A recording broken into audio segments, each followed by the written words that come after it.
Austria అంటే చాలామందికి Vienna, Halstead మాత్రమే గుర్తుకొస్తాయి. కానీ ఈరోజు నేను మీకు చాలామంది మిస్ అయ్యే ఒక అందమైన సిటీని చూపించబోతున్నాను. చరిత్ర, అందం, ప్రశాంతత ఈ మూడు ఒకే చోట చూడాలంటే గ్రాజ్ తప్పకుండా రావాలి. అయితే మనం కలిసి గ్రాజ్ని ఎక్స్ప్లోర్ చేద్దాం. అందరికీ నమస్కారం, నేను మధు, మీరు చూస్తుంది ది మధు డైరీస్. రీసెంట్లీ నేను ఆస్ట్రియా, స్లోవాకియా ట్రావెల్ చేశాను. ఆ ప్రయాణంలో చూసిన అందమైన ప్రదేశాలు, ఉపయోగపడే ట్రావెల్ టిప్స్, నా అనుభవాలు అన్ని సిరీస్లో మీతో పంచుకోబోతున్నాను. గ్రాజ్తో మన ప్రయాణం మొదలవుతుంది. ఈ సిరీస్లో సాల్జ్బర్గ్, హోల్స్టాట్, వోల్ఫ్గాంగ్సీ, వియన్నా, బ్రాతిస్లావా కూడా చూడబోతున్నాం. ప్రతి ప్రదేశానికి సంబంధించిన చిన్న చిన్న షార్ట్స్ కూడా తీసుకొస్తాను. కాబట్టి ఈ జర్నీని మిస్ కాకుండా సబ్స్క్రైబ్ చేసి నాతో కలిసి రండి. ప్రస్తుతం మనం ఆస్ట్రియాలోని రెండో అతిపెద్ద నగరం గ్రాజ్లో ఉన్నాం. ఇది యునెస్కో వరల్డ్ హెరిటేజ్ సైట్ కూడా. ఇక్కడికి వచ్చిన వెంటనే నాకు నచ్చింది ఒకటే, ఈ నగరంలోని ప్రశాంతత. రద్దీగా అనిపించదు, హడావిడి కనిపించదు. నిదానంగా నడుస్తూ ఈ వీధులను చూస్తుంటే ప్రతి మూల ఒక అందమైన ఫోటోలా అనిపిస్తుంది. అందుకే గ్రాజ్ని ఆస్ట్రియాలో తప్పకుండా చూడాల్సిన నగరాల్లో ఒకటిగా చెప్తారు.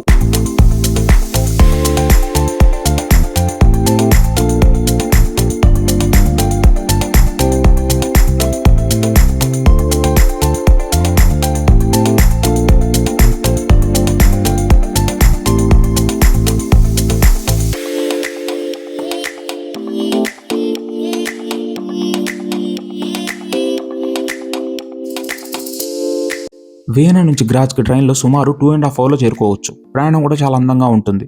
స్టేషన్ నుంచి సిటీ సెంటర్ కూడా చాలా దగ్గరలోనే ఉంటుంది. మొదటిసారి ఆస్ట్రియాకి వచ్చే వాళ్ళకు కూడా గ్రాజ్ చాలా సులభంగా ఎక్స్ప్లోర్ చేయగల సిటీ.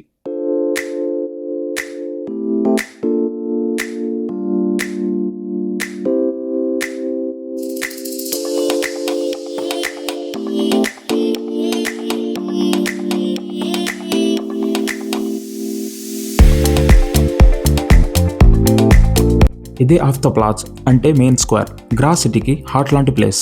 చుట్టూ కనిపించే అందమైన భవనాలు, మధ్యలో వెళ్లే ట్రామ్స్, రోడ్డు పక్కన ఉన్న చిన్న చిన్న కెఫేలు ఇవన్నీ కలిసి ప్రదేశానికి ఒక ప్రత్యేకమైన అందాన్ని ఇస్తాయి.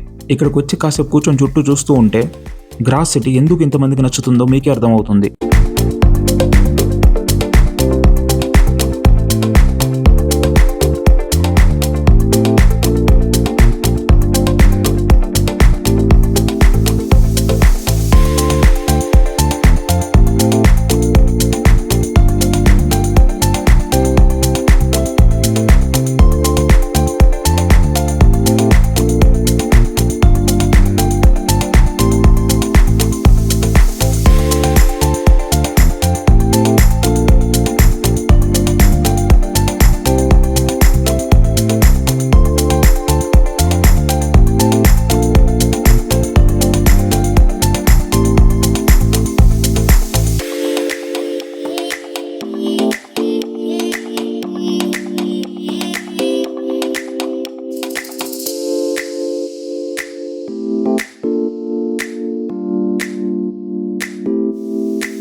ఇప్పుడు మనం గ్రాజ్లోని ఓల్డ్ టౌన్లోకి వచ్చాం. ఈ వీధిలో నడుస్తుంటే ప్రతి అడుగు కొత్త అనుభూతినిస్తుంది.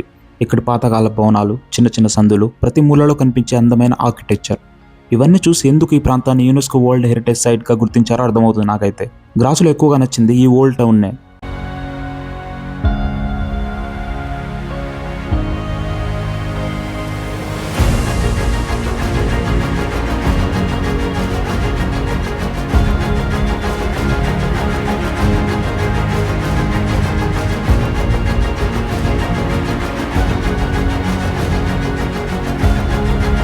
ఇదే గ్రాజ్కి గుర్తింపు తీసుకొచ్చిన ఓర్తూమ్. శతాబ్దాలుగా ఈ నగరాన్ని చూస్తూ నిలబడి ఉన్న ఈ క్లాక్ టవర్ ఈ రోజు గ్రాజ్కి ఒక గుర్తుగా మారింది. కానీ నాకు ఇంకా ఎక్కువగా నచ్చింది ఇక్కడ నుంచి కనిపించే మొత్తం నగర దృశ్యం. నిజంగా చెప్పాలంటే ఈ వ్యూ కోసం మాత్రమే ఇక్కడికి రావచ్చు.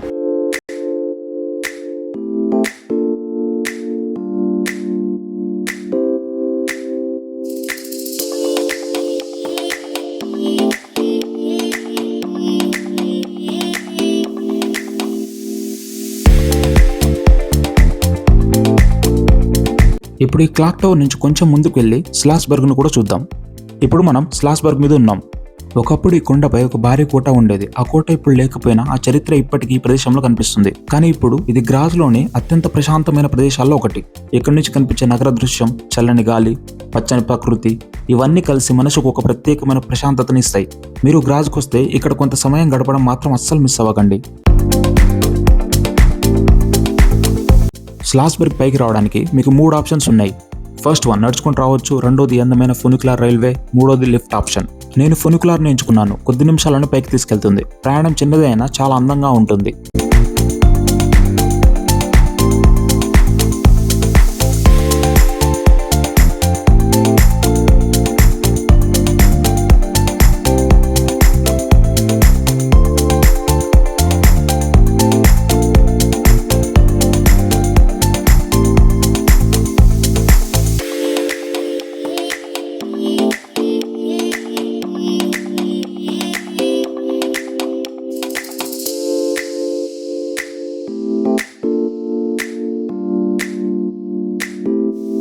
ఇప్పుడు మనం గ్రాజ్లోనే మరో ప్రత్యేకమైన ప్రదేశం మురిన్స్ల దగ్గరకు వచ్చాం. ముర్ రివర్ మధ్యలో నిర్మించిన ఈ నిర్మాణం చూడ్డానికి ఒక చిన్న ద్వీపంలా కనిపిస్తుంది. ఇది కేవలం ఒక బ్రిడ్జ్ మాత్రమే కాదు, ఆధునిక ఆర్కిటెక్చర్ కి ఒక అద్భుతమైన ఉదాహరణ. పాత గ్రాజ్ కి కొత్త గ్రాజ్ ఎలా కలిసిపోయాయో ఈ ప్రదేశం చూసి అర్థమవుతుంది.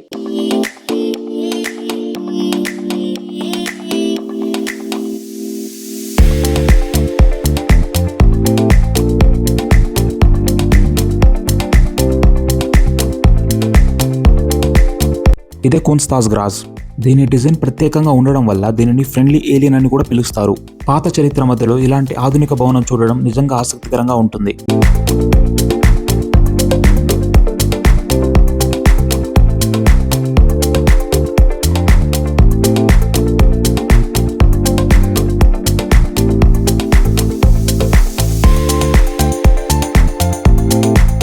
ఒక చిన్న tip, grudge mobile app download చేసుకుంటే ట్రామ్, బస్ రూట్స్ ఈజీగా తెలుస్తాయి.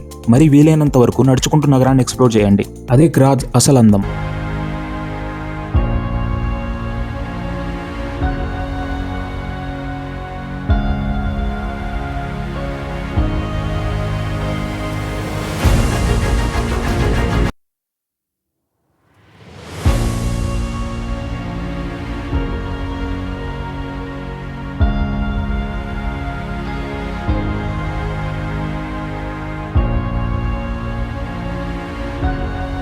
నాకు గ్రాజ్ చాలా నచ్చింది. మీరు ఆస్ట్రియాకి వస్తే ఈ అందమైన నగరాన్ని మీ ట్రావెల్ లిస్ట్లో తప్పకుండా పెట్టుకోండి. తర్వాతి వీడియోలో సాల్స్బర్గ్ని కలిసి ఎక్స్ప్లోర్ చేద్దాం.